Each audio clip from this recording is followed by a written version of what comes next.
নমস্কার বন্ধুরা, বাঙালি রান্নায় সকলকে স্বাগত জানাই। আজ আবারও চলে এসেছি নতুন একটি ভিডিও নিয়ে। পুরো ভিডিওটা আপনারা দেখতে থাকুন, আশা করি আপনাদের ভালো লাগবে। তো আজকের রেসিপি হলো গাজরের হালুয়া।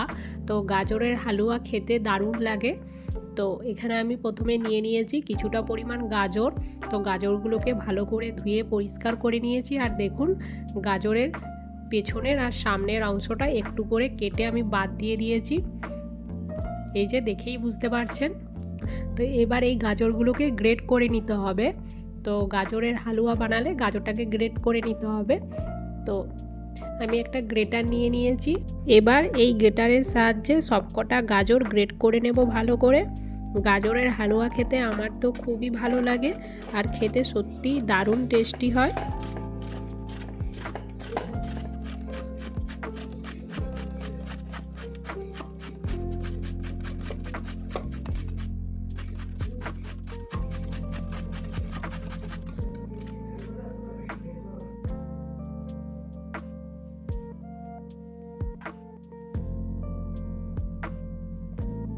এখানে সব গাজরগুলো গ্রেট করে নিয়েছি। আর এবার এখানে কড়াই বসিয়ে দিয়েছি, গরম হয়ে গেছে। এই কড়াইয়ের মধ্যে দিয়ে দেব ঘি। তো 2 চামচের মতো আমি ঘি দিচ্ছি। আর দিয়ে দিচ্ছি 2টো তেজপাতা। আর দেব এলাচ।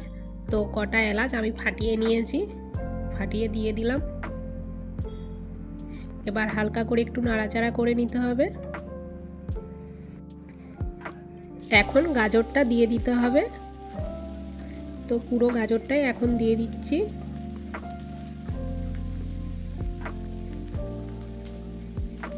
গাজর দেওয়ার পর একবার ভালো করে নাড়াচাড়া করে নিতে হবে।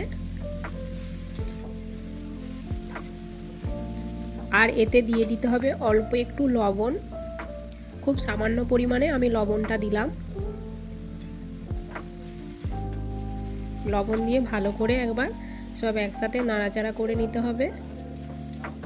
এখন গ্যাসের ফ্লেম মিডিয়ামে রেখে 5 থেকে 10 মিনিট গাজরটা একটু হালকা করে ভাজতে হবে। এইভাবে কিন্তু নাড়াচাড়া করতে হবে ভালো করে গাজরটাকে।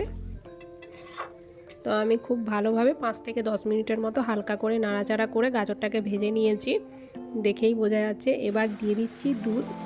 আর এখানে 1 লিটার দুধ দিলাম। তো দুধটা দেওয়ার আগে আমি একবার গরম করে নিয়েছিলাম। তো দুধ দেওয়ার পর গাজরের সাথে ভালো করে এইভাবে নাড়াচাড়া করে মিশিয়ে নিতে হবে। আর আপনি যদি আমার চ্যানেলে নতুন হয়ে থাকেন তাহলে চ্যানেলটিকে একবার সাবস্ক্রাইব করে দেবেন প্লিজ। তো দেখুন, এটা এবার আমি কিছুক্ষণের জন্য ঢেকে রেখে দিচ্ছি। আর এই দিকে আমি কিছুটা পরিমাণ নিয়ে নিয়েছি কাজু আর কিশমিশ। তো কাজুটা একটু টুকরো টুকরো করে নিয়েছি, আর কিশমিশটাও একটু টুকরো করে নিয়েছি। তো এটা রেডি করে রাখলাম, আমার পরে লাগবে। আর এইদিকে ঢাকাটা খুলে দেখি, তো অনেকটাই শুকিয়ে এসেছে। এটা কিন্তু একটু শুকনো শুকনো হবে। তো আর কিছুক্ষণ শুকিয়ে যাক। তো আর ঢাকা দিলাম না, একটু ভালো করে শুকিয়ে যাক এটা।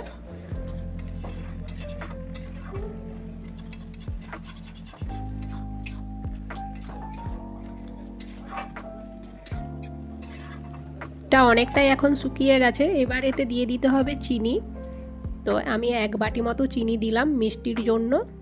চিনি দিয়ে ভালো করে সব একসাথে মিশিয়ে নিতে হবে। আর চিনি দেওয়ার পর দেখবেন এই গাজরের থেকে খুব জল ছাড়বে। তো ভয়ের কোনো কারণ নেই, চিনি দেওয়ার পর এই রকম জল ছাড়ে গাজরের থেকে। তো কিছুক্ষণ ফুটে গেলেই দেখবেন আবারও খুব সুন্দর শুকনো শুকনো হয়ে আসবে। তো বন্ধুরা দেখুন, গাজরের থেকে কিন্তু আর জল ছাড়ছে না, শুকনো শুকনো হয়ে এসছে। এরপর এতে দিয়ে দেব গুঁড়ো দুধ। তো আমি ছোট গুঁড়ো দুধের প্যাকেটগুলো দিলাম। তো 2টো প্যাকেট এনেছি, তো 2টো প্যাকেট আমি দিয়ে দিলাম। গুঁড়ো দুধটা দিলে কিন্তু খুব সুন্দর টেস্ট হয়। গুঁড়ো দুধ দিয়ে খুব ভালোভাবে গাজরের সাথে মিশিয়ে নিতে হবে। দেখবেন গুঁড়ো দুধ দিলে অনেক সময় এইরকম ডেলা ডেলা হয়ে যায়। তো খুব ভালো করে খুন্তির সাথে একটু মিশিয়ে নেবেন। দেখবেন গুঁড়ো দুধ গাজরের সাথে খুব সুন্দরভাবে মিশে যাবে। কিছুক্ষণ একটু টাইম নিয়ে এইভাবে নাড়াচাড়া করবেন, তাহলেই দেখবেন খুব সুন্দর হয়ে যাবে। আর গাজরের হালুয়া বানাতে একটু বেশি সময় লাগে, খেতে কিন্তু ভীষণই ভালো হয়। তো এইভাবে বানালে টেস্টি হয় খুবই।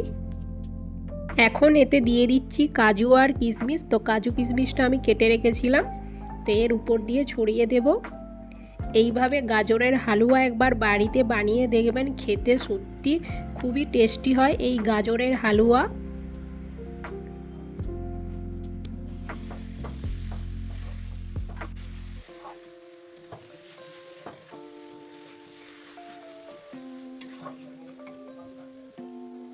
এবার এটা নামিয়ে দেখাই আপনাদের কেমন হয়েছে এই গাজরের হালুয়া।